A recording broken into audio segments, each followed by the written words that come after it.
Everyone, and welcome to the Sporty Show. Happy Monday. I hope you all had a lovely weekend. Again, it was another busy one, of course, with the football and the football. We obviously had the Super Bowl over the weekend, so we hope you enjoyed that as well as the regular football. I'm your host, Sara and as always, I'm joined by the one, the only, Mr. ClintonCod. Yeah, hello, ladies and gentlemen, what's up? I just want to correct a note there, right? It's not football and regular football. It's football and the real football. Okay. Yeah, that's what like regular means. It's like the standard. Like this is what football is. The other one is American football. No. You said regular. Listen, if I'm going to a club and I'm buying a regular ticket, it means I'm not important, right? But when I'm buying a VIP ticket, the proper ticket, we have to, let people know that this is the real stuff, right? So don't just downplay our football. Call it the real football. I'm not downplaying football. Well, that this is what football is. Yeah, but and the other one's American football. This is the regular football. No, this is not regular. This is the real football, okay? This is the regular real football. Are we happy with that one? Yep. Okay, thank you, man. And obviously, as usual, he's the tallest man in Madrid. Alex, but you agree with me, right? I mean, there's American football and football, I think. Okay. It's the easiest. Okay, so yours is not... You've come with a whole different definition. I mean, that is what it's called American football. Okay, hold on. So she said... football and regular football. I said football and real football. She disagreed and then said football and real regular football. But you said American football and football, right?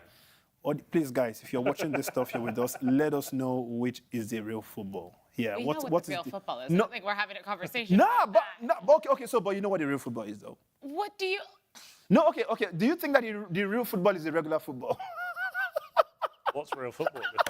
Guys, it's Monday. It's Monday. We can't do this. There's so much. We have Champions League this week. All right. Well, here's what's coming up on Sporty TV this week. Actually, right after the show, we football. The Super Bowl's back on once again. So if you guys haven't seen it yet, you can catch it right after today's show. All right, tomorrow we have Norwich versus Preston in the EFL Championship. Wednesday we have Boca Juniors versus Independiente and Sheffield United versus Middlesbrough. On Thursday we have Godoy Cruz. Get out. We have Godoy Cruz versus River Plate, and we have Al Ahly versus Al Nassr and Cristiano Ronaldo. On Friday, we have Melbourne versus Wellington, as well as Al Hilal versus Al Riyadh, and QPR versus Derby County. On Saturday, we have Banfield versus Boca Juniors, Adelaide versus Newcastle Jets, Preston versus Burnley, and in the English Premier League, we have Manchester City taking on Newcastle. What a match that should be this weekend. In the Bundesliga, it's also Leverkusen taking on Bayern Munich. Oh my God, Sporty TV, we are hitting it this weekend. Damn. We have Levante and Sporting Gijón in La Liga Hypermotion. Ooh. Panathinaikos versus Olympiacos, and it's Mallorca versus Las Palmas in La Liga. In the Serie A, Juve versus Inter Milan. Sporty TV, what have we done to deserve this? 3 out of the 4, come on. And we'll wrap it up with the River Plate versus Lanús. But guys, there is a lot of good football on this weekend, and it's right here on Sporty TV. Let's get into today's show. So here's what we have coming up. Coming up on the Sporty Show, we've got a weekend full of football to discuss. We'll be breaking down a dramatic Madrid Derby, where Real Madrid and Atletico Madrid played out a 1-1 draw amidst VAR controversy. Whilst in England, Liverpool were knocked out of the FA Cup in a shock defeat to Plymouth Argyle. To top it off, we'll bring you the latest from Europe's top leagues. Yes, guys, lots to get into. Let's quickly start off with the American football. I didn't know what I was going to call it. I went for Alex's. We'll quickly just touch on congratulations to the Philadelphia Eagles as they won the Super Bowl last night. And it couldn't be a three-peat for Patrick Mahomes and the Kansas City Chiefs. And congratulations to Kendrick Lamar, who obviously had a very exciting halftime show. Lots of stirring, I believe, what's going on. An entertaining night and Yeah. domination from the Eagles. The Chiefs didn't turn up until the fourth quarter, really. Arguably, I'm not going to say it. I'm not going to say it because you can catch it right here after the Sporty Show, and you can watch it, and then you guys can come to us with how you think that game sorry for went. the spoilers, guys. No. Honestly, I mean, I'm not going to spoil it, but it was a crazy game. Like, it was, especially with that penalty as well. Which one? Because there are a few. Well, there were a few? Yeah. The one that was very controversial, isn't it? Oh, okay. You know the one that, they There kicked are a it. few of those as well. Yeah, they kicked it towards the other side of the net. No. No, that sorry, they didn't- threw that it. didn't happen. The net. All right. Not the net. Didn't Not you the try it? net. Oh, damn, my okay. days. Yeah. Right. Well, all of you guys out there in Philadelphia, stay safe because the streets are looking a little crazy, as they should be. But, take care of yourselves. And congratulations to the Eagles. Now, back to regular scheduled programming here. Let's just move right along. We're going to stay in our lane.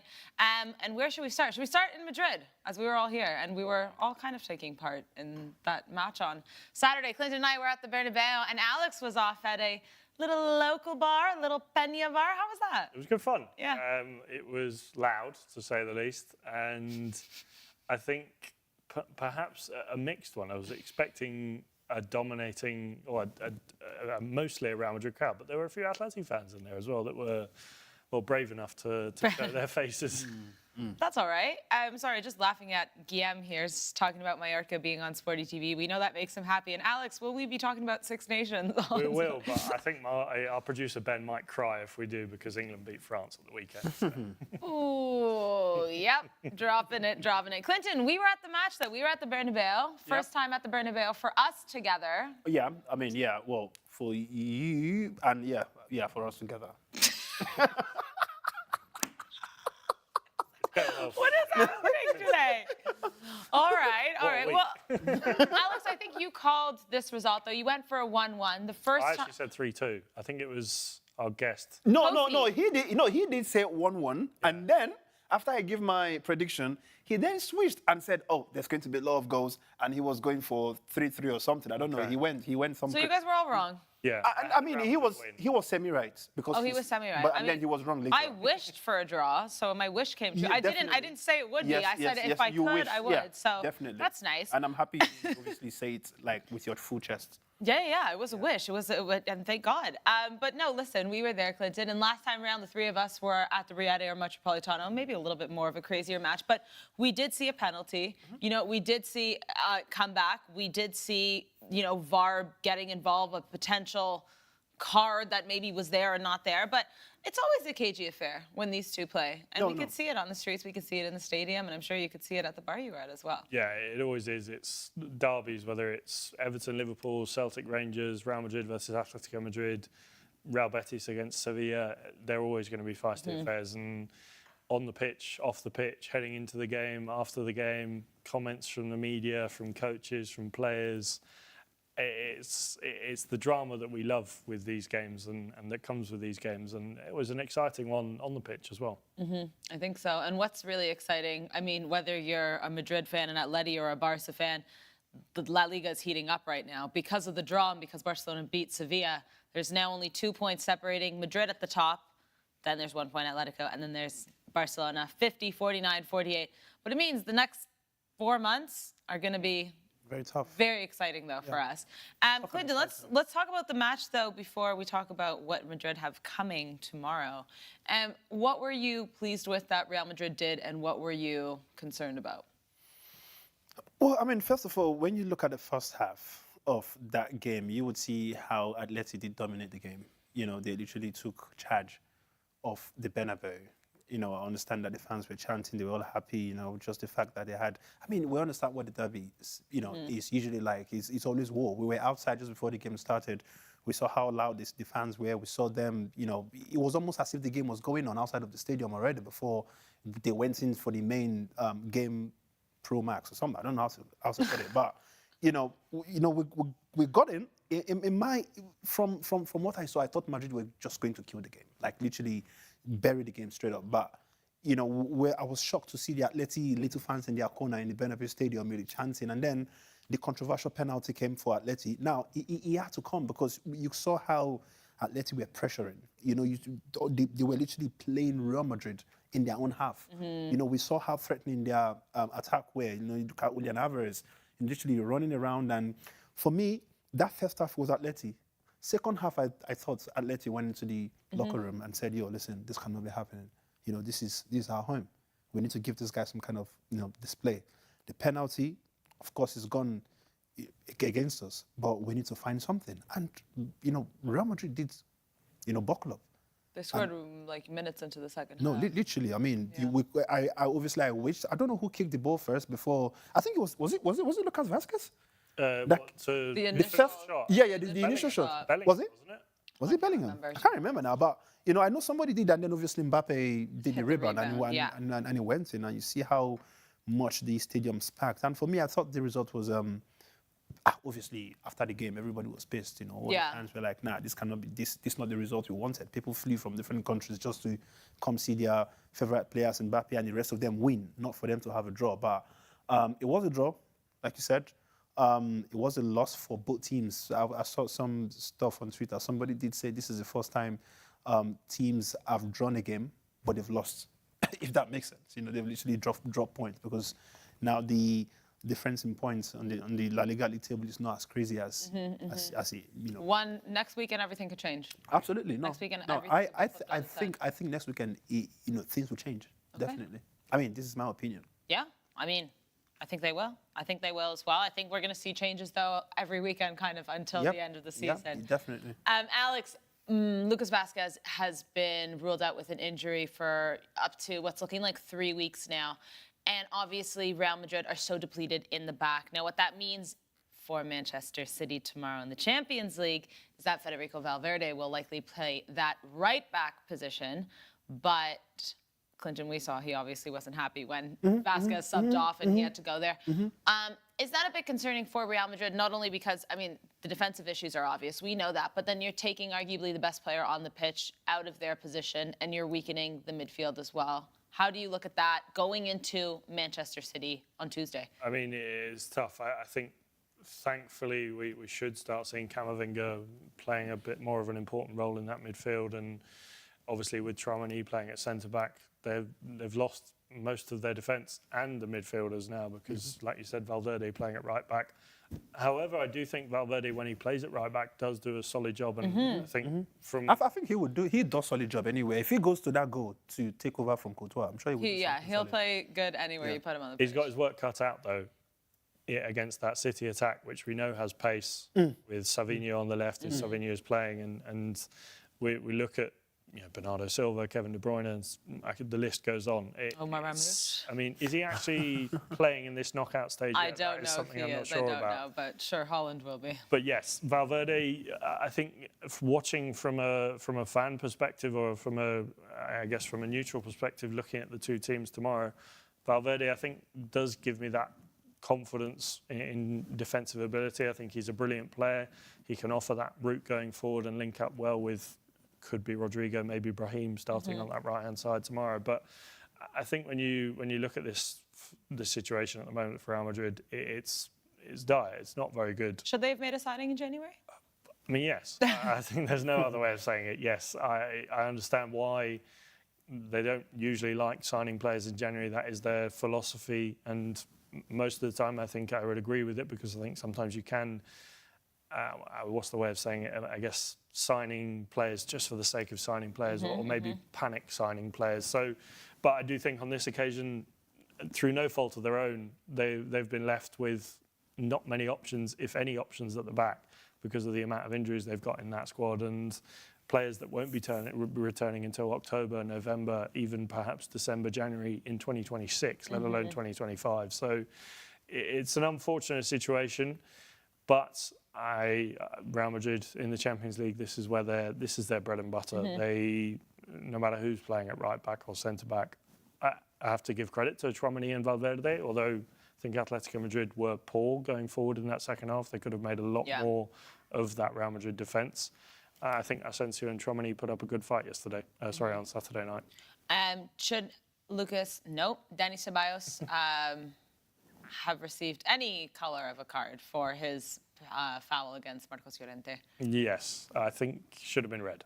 Yeah. I think when you go in with your studs up, we looked at the Fermin Lopez tackle against Sevilla yesterday. I forget who the tackle was on, but if you go in with your studs like that, it doesn't matter if it's the end result is dangerous. It's what could happen if you go in with your studs up on someone's leg like that. And it was a nasty tackle. Yes, thankfully, I think it was it Pablo Barrios on the bottom of it? Thankfully, he was all right. But you can't go in with your studs up like that. It's dangerous and it's malicious, and I think he should have been sent off on that one, and Real Madrid got away with one there. I mean, I think they might need to, because at this point they can't be depleting any more players. Just a little fun fact, though, that yesterday's penalty against, no, we keep saying yesterday, it's Monday, Saturday's penalty, Julian Alvarez against Real Madrid, was Real Madrid's first penalty against them this season in 23 matches. Meanwhile, they've had 10 penalties in favor for them. To give you some context, Atletico have had 3 in their favor and 2 against. Barcelona have 4 in their favor and 3 against. And also, this is the first time Atletico have had a penalty at the Bernabeu in 15 years. Wow. Diego Forlan was on the team last time. Damn. Did they score the last one? I hope so. I didn't get that far into it. I mean, Christ. what a penalty it was. Panenka and then doing the Messi celebration That at the takes Bernabeu. some Yeah, guts. but then again, we also got to still give Courtois the credit. No, sorry, he was Julian Alvarez. No, it was Courtois and goal. Yeah. Courtois, he did follow the ball though. I think Julian Alvarez was just very. No, but he went skillful. right down the middle. Courtois went to his left. Yeah, but with Courtois' height, sometimes it could still go wrong. Yeah, I mean, his long legs, he could have Well, that's he what I'm could have saying, almost like- reached it. But no, I think to do that, if I was Diego Simeone on the sideline, I would have been tearing my hair out.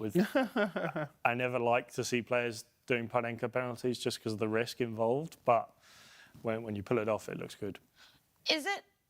We obviously saw a lot of issues with refereeing controversy in Spain last week with them going after Real Madrid TV and La Liga, and then Atletico came out and was, tweeting, and there was a lot going on. And then obviously this weekend we saw cards, we saw maybe fouls that should have been cards. But I think the reason I brought up just those stats and everything is just to show that we're not in a good situation in terms of refereeing in Spain right now. No, not just in Spain, in the Premier League. All across football, I think the refereeing standards, I don't think they've ever been brilliant, but they've severely gone down over the last 2 or 3 seasons. And in La Liga, you see consistently poor decision-making, whether it be in the Copa del Rey, in La Liga. I think we've seen some pretty awful, I think, was it the Euros or the World Cup? I think it was the last World Cup where there were no Spanish referees. I can't remember which one it was.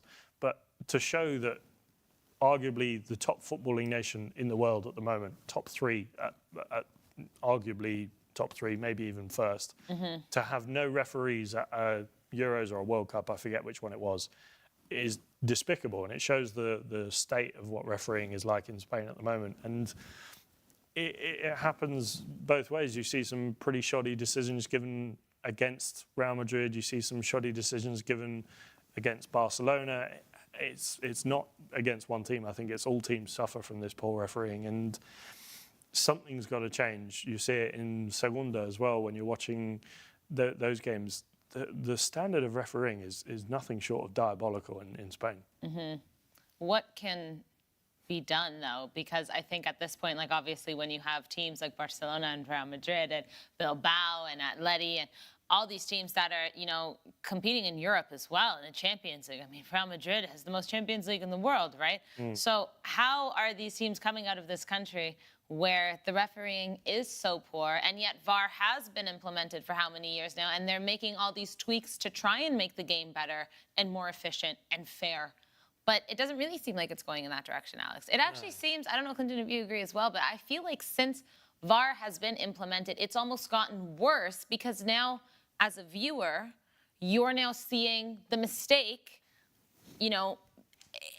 played back, and you're thinking, okay, obviously that's offside. Obviously that's a penalty. Obviously that's a red card. And they're not making that decision. Yeah, I mean, it's almost exactly what's happened with Manchester United and Leicester. The offside goal? I mean, yeah, there was no VAR on that one. But when you look at where the referee the linesman was standing just before the free kick was taken, and Maguire did score the goal, everybody would have thought that this is an obvious. I know I'm a Manchester United fan. I don't care. They've given us the win 100%. We're going forward, but it's that same thing about the refereeing again, right? And that's what brings in VAR. I understand that VAR is not being utilized the way we believe it should be, because clearly you could see all these issues and nobody's is pointing them out or giving, what they should be given on the pitch. But when you see a referee who's literally looking at a free kick about to be taken and is literally just standing just on the line where the players are, and you could see you could see all the players being offside and they score a goal, and he just keeps mute. This is something happening right in front of you. How, if you're not able to make this kind of decision, I feel like it's just a sign to literally tell you how bad things have gone when it comes to refereeing. Do they need to have stricter kind of... I think they need proper training, man. I mean, they are trained. They have to go through... They're not passing their exams. But I think, should there be like a stricter kind of set of rules that these refs are held up to, so that if we do see them make these sort of mistakes, that there has to be some sort of... I think what was going to happen in that judgment in this kind of situation, what I think would end up happening is it would just put them under some kind of pressure, where it's either they are making now crazy decisions that would affect the whole game, or they are not making decisions at all, right? Because now people are now scared of committing blunders because it's going to maybe affect their license, or it's going to bring them. But I feel like that VAR is a very good technology, right? I think it has done more good than harm when it comes to football. But I just still think that they are not utilizing it properly. They are not using it the way I believe it should be used. And I feel like, the FIFA board or the Football Association needs to literally come together to say, right, okay, we need to really implement some kind of regulations that would maybe not put these people under severe pressure, but help them utilize this technology that's been used in football to better make, more better decisions on the pitch, if that makes sense. I think there's one simple way of making it better, and it's giving more power to VAR. VAR, they have all the angles. They can look at these decisions and situations, and yes, they can say to the referee, I think you should go and look at that. But for example, at the weekend, where we were talking about perhaps the referee not having a clear enough image and saying, yes, I'm going to give a penalty. You can't give a penalty if you don't think you have a clear enough image. That you've got to give the benefit of the doubt. That's besides the fact of whether it was or wasn't a penalty. I think that's a completely different argument. But if you look at, I think the prime sport that does it really well is rugby. They have the TMO there, where the referee will go and have a chat with the TMO, which is their equivalent of VAR, and go through the angles, and the VAR will be explaining step by step, saying this is what happened. Yes, the referee makes the final decision, but there's a lot more conversation. Whereas I feel like in football, the referee, I think the best way to do it was to take power away from the referees, but the referees will say that diminishes my power on the field in terms of making decisions. No, it means that decisions will be made in the correct way, and decisions like last night, where perhaps some people would argue that the penalty shouldn't have been given. Some people will argue that Dani Ceballos should have been sent off. These are moments where the VAR has to step in and say, you have to look at that. Not you should look at that, you have to look at that. I've seen it on all the different angles. I've seen it from behind, in front, on top, 360 degrees. Yeah. I've seen it. You're just watching it on the pitch in real time and perhaps haven't even seen it. Yeah. So for the VAR not to be able to intervene in that sense... And say stop the play. Yeah, exactly. And go to your... It's beggars belief, really. Is there a concern that the reason they're not doing that is because of how fluid football has been and still is compared to other sports like American football, basketball, obviously rugby as well, where it's so stop and go that they don't want the sport to, because think about it, if they have to do that on every kind of questionable play, the referee has to go talk to the VAR, it would slow down the game more. I'm just playing devil's advocate. But you can do it while the play is going on. You can have VAR look at the play while the play is going on. Say, for example, the Dani Ceballos red card incident. Play goes on. Yes, then there'll be people playing devil's advocate that, yes, Dani Ceballos could go on and score a goal. But then you bring it back. Yeah. Whilst that situation is going on, VAR is having a look at that tackle, for example, or the penalty, and going through it while the play is going on. And then he comes to a conclusion and saying, ref, go and have a look at the monitor of this because this is a red card and you should send him off, because there are ways of keeping the flow of the football going while still making the correct decisions by using the correct technology. No, but in my opinion, I think there are some fouls that are pretty much very obvious that the ref should be bringing it back. You're saying like doesn't even need VAR. It doesn't need like, VAR if for they're real. right Because I give an example. I can't remember who Liverpool was playing, but there was Argyle. was it what?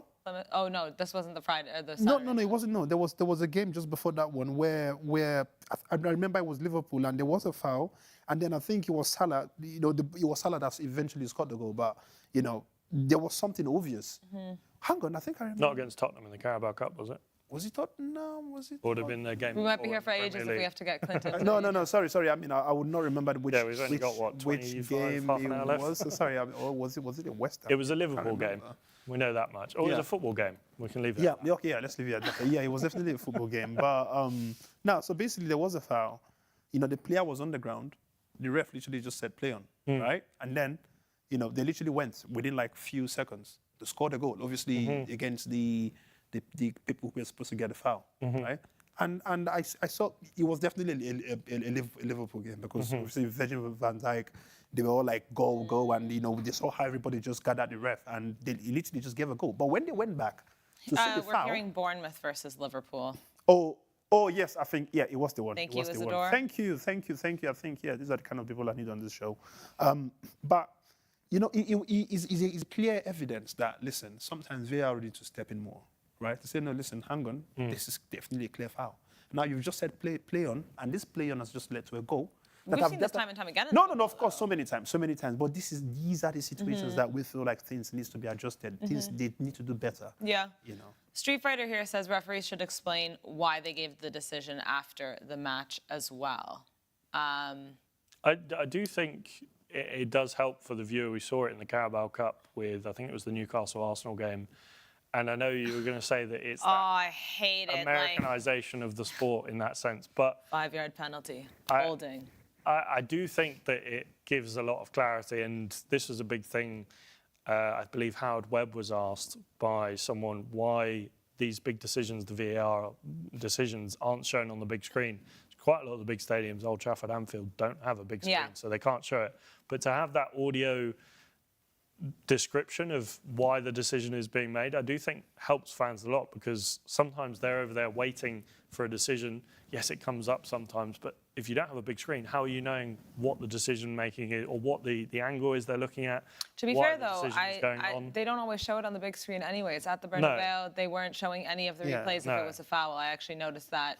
Yeah, I mean, they do sometimes. They just maybe didn't show it in that particular instance. But, most of the I only times I've noticed been they only showed the goal that Real Madrid scored, because I was actually, I saw this being my first time there, so there was so much like screenage basically. And I noticed they weren't like showing fouls and stuff, and I was like, maybe they don't because they don't want like to cause chaos in here, which would be fair. But I think, like, I don't know if Street Fighter's saying after the match, though, if the referee comes out and says, like, makes a statement, kind of like a post-match interview. Like, I feel like talking to the fans, I get why, but I also think then again, you're slowing down the match as well. And also, what if you're speaking to the fan and you're still making the wrong decision? Because right now they're making the wrong decision left, right, and center, and then you're just going to be telling the fans, which is going to, I think, add more fuel to the fire. I think we have to figure out how to get them to make the right decision before they start communicating to the fans, because we also know how it is in the Premier League. There's some stadiums you don't want to speak to the fans. They don't want to do that in Nigeria, man. People will literally bring out cutlass, machete and bottles and start literally chasing refs around the pitch. 100, like I know how it's done back home, man. You're not selling refereeing in the Nigerian Premier League. You don't want to know what happens there, man. I'm telling you that if you go play home in a team, like some league, some team in Nigerian Premier League, and you're not careful, you win them, and you're playing away to them, bruh. This is another thing about the refereeing situation we saw. I believe it was Michael Oliver. He received death threats. Yeah. This was Not only even death always threats, do, but though. so They always much do. abuse online after I want to say it was the Miles Skelly red Yeah, it card was against Arsenal. Wolves. Yes, referees make bad decisions. They're humans. They're going to make bad decisions. Yes, they make too many. But in no way in any circumstance should they receive abuse or death threats online. Totally. It's just No, unacceptable. but it's not just refs though. Even players get. I mean, look Yeah, at anyone. Havertz. No Like one I should feel like receive I feel death like threats. I feel like no one should be. The fact is, if people are not happy with any kind of decision you make on the pitch, you being an Arsenal fan, Havertz is just missed a whole some kind of open chance, or ref taking the wrong decisions, or whatever happens. Yeah. Even Ancelotti making the wrong change. I'm sure that he's probably getting some kind of crazy DMs. Maybe Oh, they of just don't bring it course. out for people to know. Have you checked your DMs? Well, exactly. This is just That's from what me I saying mean. that Ronaldo is not the best player on earth. Exactly. So I think, I mean, I didn't mean to say it. Ahmed, he's not. Messi is. Okay. here we go. No. Okay. All Okay. right. No. Listen. Turn your phone off tonight. No. I mean, they are both good players. All right. Let's not get into the other. No, but I think it's also just like the day and age we live in, right? Like it's people are becoming more accessible, and also I think people aren't looking at like these referees, like these players, that they are human as well. Everyone you see on the screen, they are human, and footballers have talked about obviously like mental health issues, and I think it goes the same for the referees as well. I think that's why I'm so nostalgic about and I'll age myself here, good old days, because I think before VAR, everything was based on human error. So you would see, lest we forget, Luis Suarez's handball goal in the 2010 World Cup. But I also could see like the ref wasn't in a good position, didn't see it. It was called, there was fury, there was outrage. We saw so many situations where it was chaos, but I almost think we were blaming the ref less because it was human error. Like, if they're not in the right position, there's no way they're going to see an offside. Think about it, Whereas now I think it's more frustrating because the technology is there and it's not being used. Before, I honestly felt like before VAR, people weren't taking as much stuff out on the ref because they can understand human error much more. And now there's no excuse. There's no excuse. So I really don't know how they're going to... I mean, we saw it in Turkey. Yeah, You see literally, Markinday's Markindé comment. just made Messi. Galatasaray walked off at half-time after a penalty Well, it decision. wasn't Galatasaray that walked out. It was, but then it was Jose Mourinho who went on a 1:30 rant about the officiating standards in Turkey, and we've seen him go on these rants before. And it's not just in Spain; it's in the Premier League, it's in Serie A, it's in the Bundesliga, it's in Turkey, it's across the world. The refereeing standards, like you said there, they have the technology. It's not being used, and the standard is still diabolical. It's just unbelievable how it can still be this bad. It's almost like if you can't use the technology properly, and if it's manipulating games and teams and players and whatnot, then don't use it. Like, I almost think you either use it properly or you don't use it at all. Yeah. Like, it would be obviously difficult for us as fans and viewers to go back to watching football like that, but at the same time, every weekend someone is pissed off. Whether you're a Real Madrid fan, Barca, Spurs, Arsenal, oh my goodness, Chelsea. Like every weekend, one major team across Europe went through probably a controversial call. Definitely. And also probably a call that like the rest of the footballing world could be like, yeah, you probably shouldn't have done that. Like, I mean, the ref probably shouldn't. You know what I mean? So it's I don't know. I don't really know how they're going to fix this, but I think it is something that is dire. It is dire in football that it needs to be changed and it needs to be worked on. Also for the safety of the referees. Yeah. Yep. All right, well, bit of a tangent there, but let's move along. Let's stay in La Liga because Alex has done a little something fun for us regarding the best goals of the weekend. Yes, I'd like to see your guys' opinions on this one. So I had a lot to pick from. It was difficult choices, actually. I think I whittled it down from 8 to 5. First one, number 5, I've gone in descending order, 5 to 1, is Geraldo Beca's goal. Friend of the show. Yeah, friend of the show. Geraldo Beca's goal against Espanyol in the first minute as well. A rather good goal. Oh la la! I want to see that goal, man. That's my boy. You guys didn't tell me that my boy scored. It was Literally it was just a said friend lovely of the strike. show. Just within the first, I think it was 43 seconds on the done. clock. Well done. Way to Lovely finish it. goal. So I've gone with that as number 5. These are my top 5 goals of the weekend. Okay. So number 4, we've gone for Oyan Sansa against Girona. This was a lovely little chip over the goalkeeper after a move through the defence. He did actually get a hat-trick that day, Oyan Sansa, against Girona. A lovely win for Athletic Club. I want to see that goal again. Look to push for top 4. And hang on. Let me see if that should be making your top 4 because I don't trust you, Alex, sometimes. I mean, No, it's a it's a lovely nice little goal. chip. He's gone through the defence. In my opinion, that's just a normal goal, man. But carry on. I'd like to see you do that. I would do anybody. Like a player who's getting paid at least 50,000 euros a week should be scoring the way that man. There's nothing special. Well, but let's see the next one. Maybe this next one. Fran Beltran against Real Betis for Celta Vigo. This was a strike, I think. Okay, now this is a beautiful goal. Now that's a beautiful goal. I actually think I had this at number 2 originally, but I changed it for one. We'll get onto that in a minute. But that strike. Now that's a strike. A thunder strike from the edge of the box. And, well, a good game between Celta Vigo and Real Betis. This is what I think we miss in football these days, though. We don't see this kind of beautiful goals. Long-range and even goals. we just see normal goals, and that's why it's almost like the life of football is nearly dead. But let's see the next one. Well, Sorry, man. the next one, Anthony. Oh, Manchester United. hey, Anthony, Anthony is in the top. A lovely little finish. Hold on. Give Betis the lead at the weekend. let me see that goal again, Just man. for I Clinton's love sake, it. that's 2 man of the matches in his first 2 games, a goal and an assist, I Lovely believe. finish. He's actually working for him, you know. On the spot as well. To The turn shackles around. of Manchester United are off. No, but for real, because the truth is, we've seen Anthony do this in Manchester, but for some reason it's not working. Or somehow he will kick it up, or What's crazy to me is the change and how quick it has been. No, we're not saying that it's gonna. Look at that. We have to watch him over the weeks. Let's see the consistency. But the fact that this is how Oh he's playing. no, he needed to go. He Leaving needed the to go, land? man. He On needed the to go. spot as well. He needed to And go. My number 1 choice, it was difficult. You'll like this one, Sarah. Rafinha against Sevilla. A lovely goal from No, this outside was the box. dumb. This Bottom was corner. filthy. Got past the defender to make the finish even more. Did you say this is your number 1 goal? This is my number 1 goal from the weekend. Oh, let me see from this angle. No, Watch the the turn as well. angle was The turn. crazy. To get past that defender and then to put it in the bottom corner. I mean, yeah, it's it was a beautiful goal, but I you think see, the two, to that, be honest, that I other think one, Anthony that, and Rafinha no, could be. no, it wasn't Anthony and Rafinha. The one that Fran thunder Beltran. strike, Fran Beltran? that should have been number 1 for me. Okay. Definitely. Maybe this should have been number 2. Okay. And what? You're putting Anthony in number 3? Anthony 1 is a come on. Like let's say the only reason you're happy is because we've known how the decline of Anthony and then him coming to Real Betis and then scoring that kind of goal that he has normally done from before he joined Manchester United. This is normal for him, right? He's even done crazier stuff. But because we know how much he's declined and then he's come here, he's now winning back-to-back man of the match. And but for me, that's a normal stuff. Like any left-footed player would do that kind of goal from Anthony. Come on. Nah, I don't know about that. No, I don't know about that. come on. Mark Day is saying 2 man of the match, 1 draw, 1 loss, 1 point from a possible 6. At number 1, no. I do think, though, like, yes, Betis haven't gotten the points in the 2 games that he has played, but I think it's more just seeing him individually just play with this, freedom, with this effortlessness almost again, that I think that's the biggest takeaway. And the fact, like I said, it's just happened.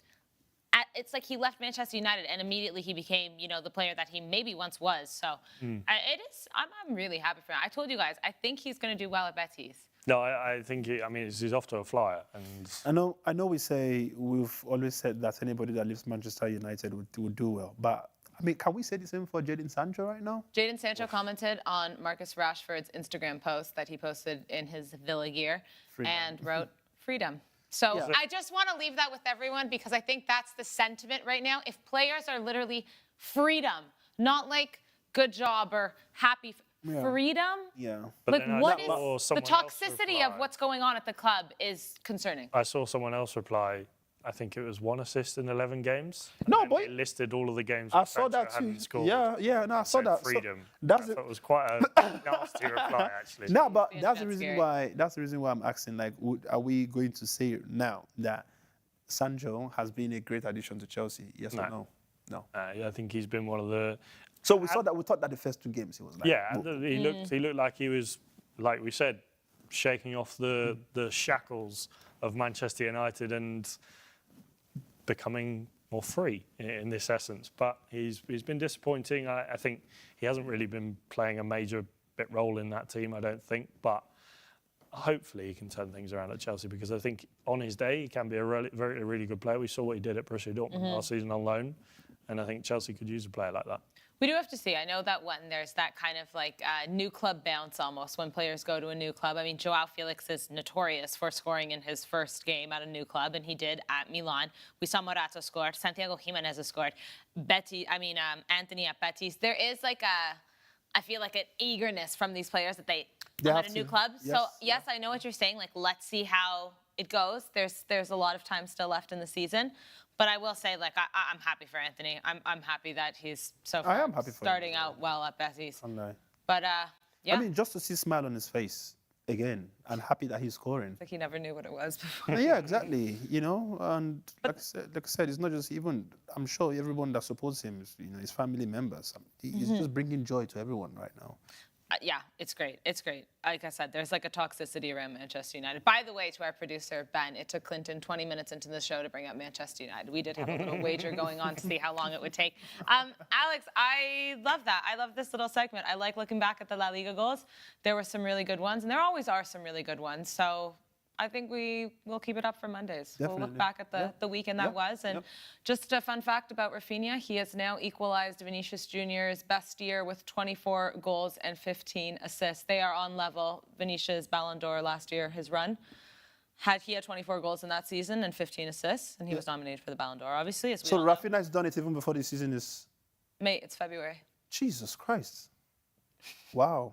I'm horrible. But no, I love to see it. I love No, to but see it because Rafinha, though, we can easily say that he's been at least top 3 in Spain, you know, this season. top 3 in the world. Oh, sorry. Okay, yeah, sorry. So top 3. Top 3 in I would Spain. agree with that. Wait, really quickly. Top 3 Ballon d'Or podium. Go right now, today. It's today. It's today. Top 3. No order, and I won't press you for an order. You can give me one if you have it, but no order. Like, Okay, just Salah. your top 3. Salah, Rafinha. Yeah. And Kylian Mbappe. No, and Kylian Mbappe, yeah. Okay. Yeah, Salah, Kylian Mbappe, and Rafinha for me. Okay. Definitely. I feel like Kylian Mbappe has been very impressive since he's gained. Mind you, even before he gained his mojo, right? My man is literally been doing it, but just because of the standards that he set for himself, he felt like he wasn't doing it. But my man, he did have goals. Yep. So, and right now that he's found himself, come on, Mbappe just registered his first hat-trick, you know, with Real Madrid recently. He's scoring the goals. He's been very hardworking. So for me, I don't know if everyone is agreeing with me, but them 3 players. I'm happy with that list, I think. I mean, I was going to include them, Lamine Yamal, but you know, I can't lie. He's also been very crazy for Barcelona as well. But Did you guys see his pass yesterday? Just if anyone. no, listen, see, taking the piss. Lamine Yamal, yeah. If I was going to switch clubs today for Barcelona, right, it's going to be because of Lamine Yamal. And the only reason is because truly, that young man, I've seen some stuffs that is made me now believe that this guy is just carrying a young boy body, but the soul is definitely not a young boy. This guy is definitely 28 or 30 inside, 100%, because his sense, what he does on that pitch is not what... No, he's actually taking the piss. Like, it's a bit of a joke what he does sometimes. He's crazy, man. Yeah. He's Alex, literally crazy. do you agree Salah, Rafinha, Mbappe right now? Yeah. Oh, wait. Wait, Hello. Isak, though? Hey! Exactly. Now that's a good shout. Exactly. Shout. Hey, that's a good shout. Hey, wait, hang on, wait. Okay, wait. If we were to substitute somebody for Isak, who goes? No one. I think the only one that you could potentially argue is Mbappe, but I think it's tough. Mbappe's got more goals across all competitions than Isak this season. Lewandowski has more than Mbappe across all competitions. Who? I'm literally just, if you're basing it off goals, No. Lewandowski has more goals than Mbappe across all competitions. So if he's not going to take Isak over Mbappe, and that's why, then you have to take Lewandowski over Mbappe. That's not, if we're basing it on goals. I'm just saying. Nah, but Isak is a Isak though, that's a very big shout. Because we're not going to downplay what that man has been up to with Newcastle though. I mean, Florian Wirtz as well. He's been on fire for Bayer Leverkusen. Yeah, but I mean, we're still don't- not going to put him to the No. level of these guys we've just But- mentioned. I'm happy with Salah and Rafinha. Salah definitely we cannot. I feel like we just know that it's those two Yeah. right now. I think they're a field. And there's like maybe like 6 at 3 Yeah. Yes, that yes, we can all yes. juggle, and we're all Yeah, like, okay, let's yeah, wait till the end definitely, of the season. definitely. Fine. All right. We'll leave it at that. We'll keep it at peace. It's Monday. We want peace today. We don't want problems. Tomorrow's Champions League, guys. Yeah, Real Madrid Manchester versus Man City. Oh, We'll do a bit more of a preview on that game tomorrow, and we also have a watch-along once again with you guys. So we hope you guys join for that, because that's going to be a big game. Obviously, Real Madrid super depleted, but Manchester... But we don't even know what this Manchester City is, right? Sorry, just before we go into the... Go for it. I'm loving this point that Street Fighter has just made, though. You know, saying that Isak does not play Champions League football, which I think is something we should take into consideration as well. Considering, true. You know, Okay, but this is the thing. I do feel like with the Ballon d'Or, when people are judging the best players, there's immediately like attacks if they're not playing in the Premier League. Like immediately, if they're not a Premier League footballer, they're looked at. I keep referring to Lautaro Martinez in the City A last season. People look at them like it's not, but they're still playing top-level football. I don't think that should. Do you even know what I was take even that going to... No, I agree with you what you just said, but do you even know what I was even going to mention regarding the fact that they've mentioned that he doesn't play Champions League football? Yeah. The fact that you don't play in that competition and you still have that amount of goals in the one that you play too, I think it's some... But because if he played Champions League football, we might argue that, okay, maybe he may not have had the strength, or maybe he may have been more tired to give the kind of performance that he's giving now. People would argue that maybe he's getting... But if you are still giving this amount of goals in the less games that you have, I think it's something to still consider at the same time, though. 100%. There's a lot of... I actually thought about Retegui as well, as he's absolutely on. Woo! Retegui! Ah! The best player at Atalanta. Hey! Nah, but these guys are really calling some serious names, you know? I always love the defender shouts because Pau Cubarsí came to mind, obviously Virgil van Dijk, but I do think when it comes to Ballon d'Or, unfortunately, it's just they don't look at defenders the same way, which is unfortunate, but I think it's the truth. So that's why we always look at the attacking players, but obviously we know there's some great names. Yeah, great names here. And let's see what Atalanta do, because obviously they did win over the weekend. 5-0, and Mateo Retegui scored not one, not two, not three, 4 goals. KlintonCod, I have a very harsh realization for you that Mateo Retegui is the most important player on Atalanta. No, I agree with that. No, I mean, I'm not going to... But you guys know I would always say the truth when need for the truth. Sorry, what was it English? When need be for the truth, right? Fact is, Ademola Lookman, I've not really seen him lately, you know, in terms of playing time. I think he's been injured as well, you know, for some reason. I can't remember. Yeah, I think he had some kind of minor injury. And I know that if he... Ooh, somebody just mentioned Kane. Right, okay. Ooh. Harry Kane. I'm joking, Alex. Stop.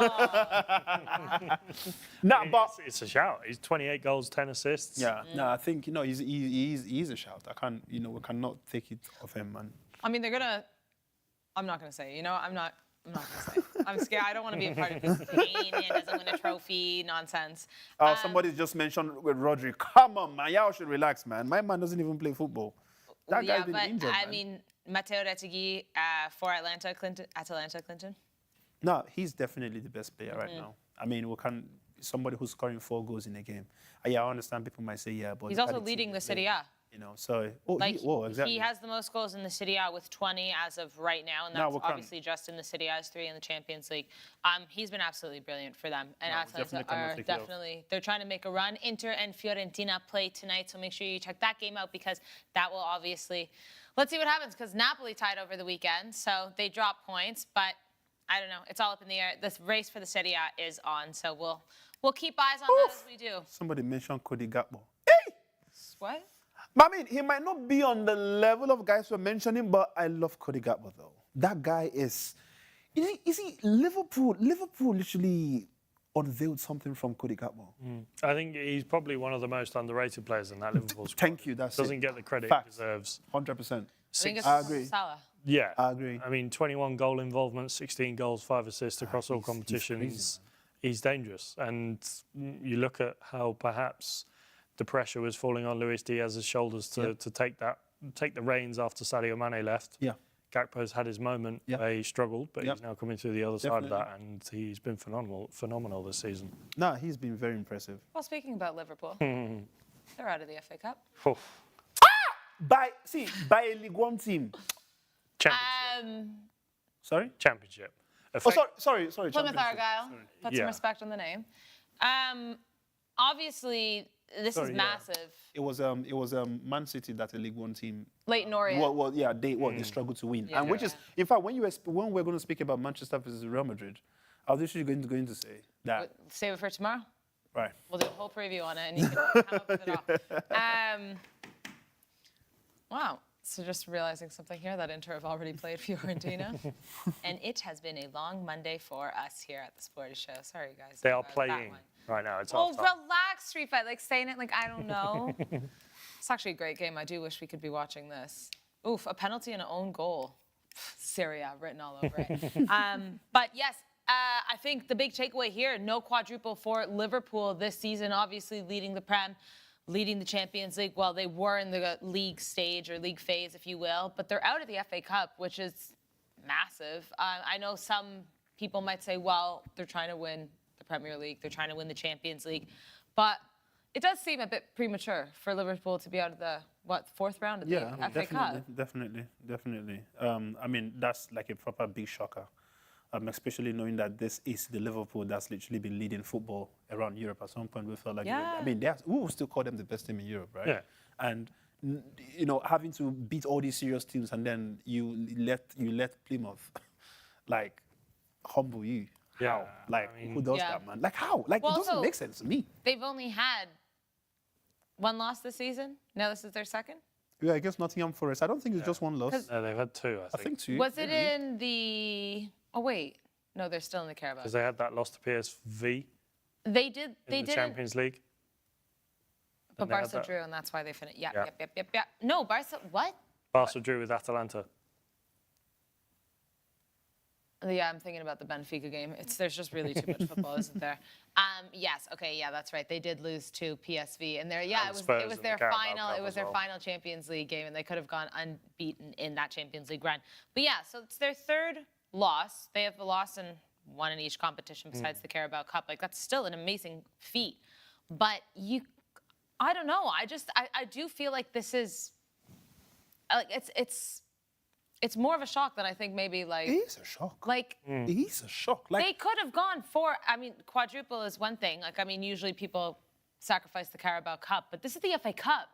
yeah. I mean, we're talking about, yes, Plymouth are under new management after Wayne Rooney got sacked, and they're on a bit of an upturn. They're still bottom of the Championship, though. They're languishing down in 24th. They're still 4 points away from safety. And when you look at the size of the two clubs, this is what FA Cup football is all about, though. We love these upsets.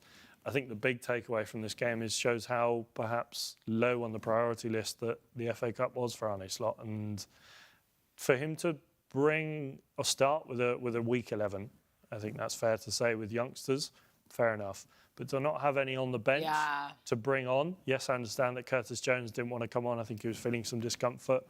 But to not have any to bring on to get you out of a potential hole, it shows it's one of two things. It's either naivety, and I don't think Arne Slot is naive. Two, it shows you that they're really not that bothered about the FA Cup, because otherwise they would have brought those players into play. And we saw Ange Postecoglou talk about it, how players playing Thursday, Sunday, it makes them suffer. But you need to have those players, even if they're on the bench coming on for 20 minutes, just to get you out of those holes. And I don't know, it just shows a bit of a lack of ambition, and perhaps I obviously don't want to accuse Liverpool of not being ambitious, because they're top of the Champions League, top of the Premier League, they're in the final of the Carabao Cup. But I just think it reveals that perhaps they really weren't that bothered about the FA Cup this season.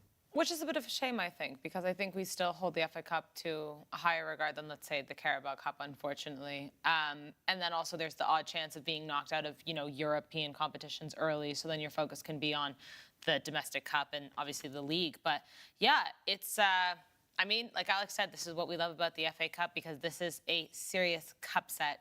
And I mean, let's see, Arne Slot can still do amazing things this season. No one's doubting Liverpool, but I do think that they got this one wrong. I do think that if they got knocked out, even like next time around, and they were facing, with all due respect to Plymouth, but a team in the Premier League, I think we'd all say, okay. Yeah, of course. I mean, that's the whole point. That's my Yeah. whole point. Like, listen, even if they were resting players, if they had, let's say, 3 good or 4 good solid first players playing, I would expect them to be easily winning at Plymouth, though. Come on, like, this is a team that got Wayne Rooney sacked. Yeah. Like, this is a team that couldn't even beat their fellow championship teams. And the whole Liverpool, We are saying that they are the best in Europe. No, sometimes, God, in Nigeria, they will say, as in, may shame they catch you sometimes. No, that's shameful, man. Like, Liverpool fans, they should be ashamed of themselves if they are not speaking out. All the Liverpool fans, even on our control room, you guys should all be ashamed of yourself, man.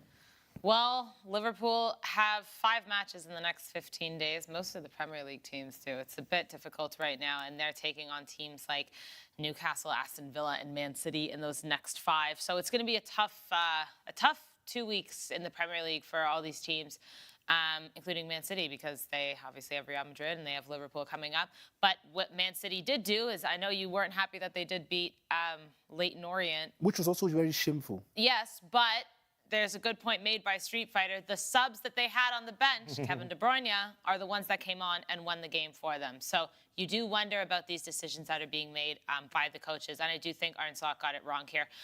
We only have a couple minutes. So, Alex, Chelsea's out as well? Yeah. Spurs lost as well, didn't they? No. Everybody would expect Spurs to lose. Like, it's very normal at this point. But Chelsea, though, all you have. Credit to Brighton, a brilliant finish at the end there from Matoma. Chelsea not at the races, and I think... Got to do it all again on Friday? Yeah, I think this is what I've been saying all season long, and I think people have been giving Chelsea a lot of praise, rightly so. They've been playing well, but in the last couple of months, cracks have started to show, and I've always been saying this. We're very early on in this journey. We're not ready to be competing for titles. If we finish in the top 4, it's brilliant. I still think top 4 this year is a stretch. I think we're given the competition. You look at Newcastle, Man City, the teams around you in that area of the table. So, yeah, perhaps even a silver lining for Chelsea that they can concentrate on the league now, with just the Conference League now to distract them from the Premier League. So hopefully this can force them to push on a bit and wake up a little bit. I think it will be. I think it will be good for you guys to focus on top 4 and, like you said, Conference League. I think this actually will be beneficial for Chelsea, if I'm honest. Meanwhile, yes, Tottenham Hotspur also knocked out by Aston Villa. Lots of questions around Ange Postecoglou. I know that here at Sporty TV, we spoke about him last week. I really can't speak right now.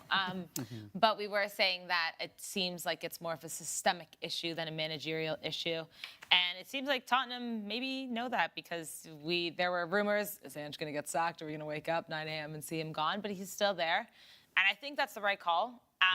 It's been a really poor season for Spurs, and it seems like it's getting worse and worse, but I don't think that this is just a one-manager problem. They are suffering from injuries maybe more than any other team in the Premier League right now. And on top of it, the situation of the ownership, it doesn't seem like they want to make a move to get anyone to try and help these players that are injured, to spice up this team a little bit and add a little bit more meat to the side. So I don't think anyone, like Clinton said, is surprised that Aston Villa beat Tottenham, unfortunately. It's just kind of the way it goes these days. I think that's my hot tip for the FA Cup this season. Aston Villa.